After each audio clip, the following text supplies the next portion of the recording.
Guys, so we are on the way down to Tennessee Trail Jam down at Loretta Lynn's Ranch.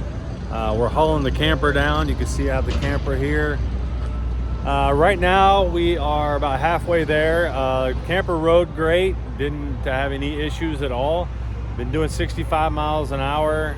It's been hauling it well, maneuvering well, so no issues. But it's a big beast, but it hauls it great. That 4xe, we went through the electric pretty quick, obviously, but even the little 2.0 turbo motor has been hauling it very good. So happy to get there. Just stopped for gas for the first time. Gonna finish up the drive. We'll be there here shortly. Made it down safe and sound. The Jeep did really good towing the trailer. Weather was great. Also, Dad drove his YJ down and made it all the way from Louisville. No problems at all. You can see us here on the rock, the posing rock by the Tennessee Trail Jam picture sign there. Really fun. There were some really nice Jeeps down there this time around. You can see in the background here, Ghost. I met the driver and his wife out there as well. Both of them had really nice rigs. This here's Ghost climbing on the rocks, and then his wife had the Nymeria Jeep. Both really good looking Jeeps.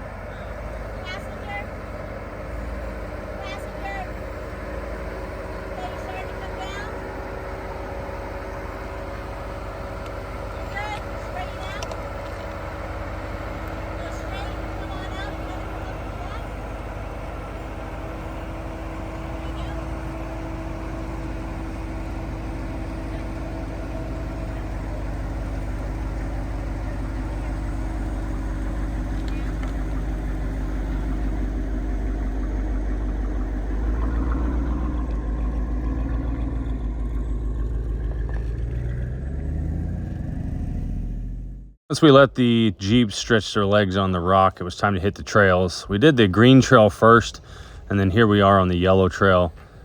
We did the green trail with the YJ and with my Rubicon 4xe. This here is a video, just the yellow trail. We took the Rubicon on.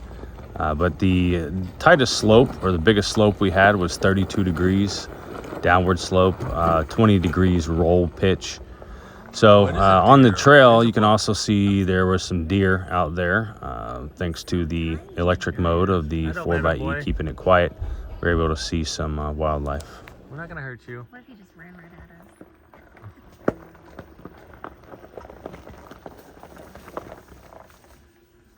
He's like, that is a Jeep. Doesn't sound like. Well, that ain't supposed to be that way. That's what happens when you shut the Jeep off on the trail and turn it back on. And you leave the sway bar connected.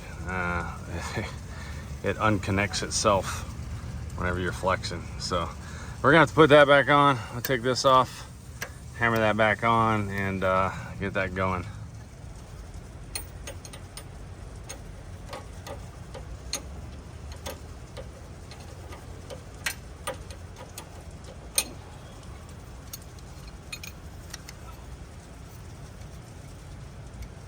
I don't think that's supposed to be that way either. So you can see this is broken here. So what happened was, when I was coming, I was on the trail. The tree, luckily it didn't get into the fender, but it came by and hit this and knocked this off like that. Completely shattered this piece. It's broke. You can see there. Pin's still in there. I gotta get that out.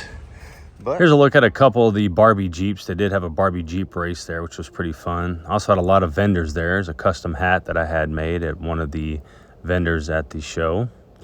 And then it was time to hit the flex ramp. So we were able to see how the Rubicon would flex out on the flex ramp. 109 inches and 21 inches tall. They also had the obstacle course, which you could play around on. You can see me here on the tires. And then they had the cylinders, and then also the teeter-totter as well.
So the goal here on the teeter totter was to balance in the middle, and was never really able to do it. There's such a fine line there. It's actually kind of off center, so it's hard to do, but I gave it a good try. You can see here that I was inching up a little bit at a time, but ultimately it just tilted forward and I rolled off the front.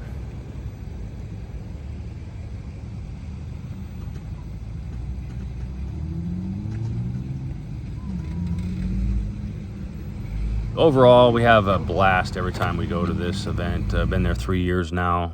Probably end up going every year. You get to try new things like this product here I tried was an automatic air inflation tool. It worked okay, but it overheated. Not really recommended. The Jeep got really dirty, but we had to come home and clean it up. But again, always a blast.